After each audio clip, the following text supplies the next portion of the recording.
আসসালামু আলাইকুম। একটি রেফ্রিজারেটর বা ফ্রিজের কিভাবে সিএফটি বের করবেন এই বিষয় নিয়ে এই ভিডিওতে আলোচনা করব। সম্মানিত ভিউয়ার্স, রেফ্রিজারেটর শব্দটি রেফ্রিজারেশন থেকে এসেছে। রেফ্রিজারেশন অর্থ হলো হিমায়ন।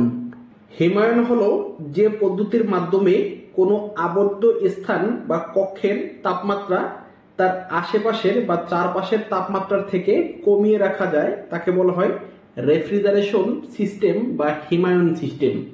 এখন আমরা যে ডিভাইসের মাধ্যমে তাপমাত্রা কমাবো এর নাম হলো রেফ্রিজারেটর। আর রেফ্রিজারেটর বা হিমায়ক হলো এক প্রকার তরল বা ফ্লুইড, যা কোনো বস্তু থেকে তাপ অপসারণের মাধ্যম হিসেবে ব্যবহৃত হয়। আর এই রেফ্রিজারেটর নিম্ন চাপে তরল থেকে বাষ্প হয় এবং উচ্চ চাপে বাষ্প থেকে তরল হয়ে যায়। এই রেফ্রিজারেটরকে ইংরেজিতে রেফ্রিজারেন্ট বলা হয়, যেটা টেকনিশিয়ানদের কাছে গ্যাস হিসাবে পরিচিত। R22, R134A, R600A, R717। এখানে আর বলতে রেফ্রিজারেন্টকে বোঝানো হয়। আর কথা না বাড়িয়ে মূল আলোচনায় চলে আসি। আপনার একটি রেফ্রিজারেটরের সিএফটি বের করতে হলে আপনার আয়তন বের করতে হবে। আয়তনের সূত্র হলো দৈর্ঘ্য গুণন প্রস্থ গুণন উচ্চতা। তাহলে এই রেফ্রিজারেটরটির দৈর্ঘ্য হলো 18 ইঞ্চি, আর প্রস্থ হলো 10 ইঞ্চি এবং উচ্চতা হলো ডিপ ধরা হয়েছে 12 ইঞ্চি, নর্মাল ধরা হয়েছে 32 ইঞ্চি।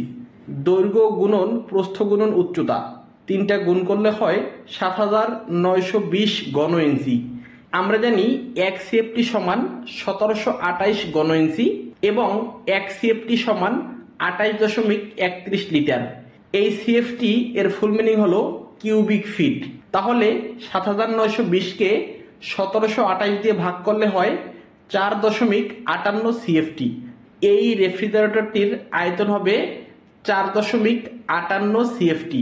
এখন আমরা জানবো কিভাবে সিএফটি থেকে লিটার বের করব। যেহেতু এখানে লেখাই আছে এক সিএফটি সমান 28.31 লিটার, তাহলে 4.58 সিএফটি এইটার সাথে 28.31 লিটার গুণ করলে আপনি লিটারে পেয়ে যাবেন। সম্মানিত ভিউয়ার্স, ভিডিওটি কেমন লাগলো কমেন্টে অবশ্যই জানাবেন।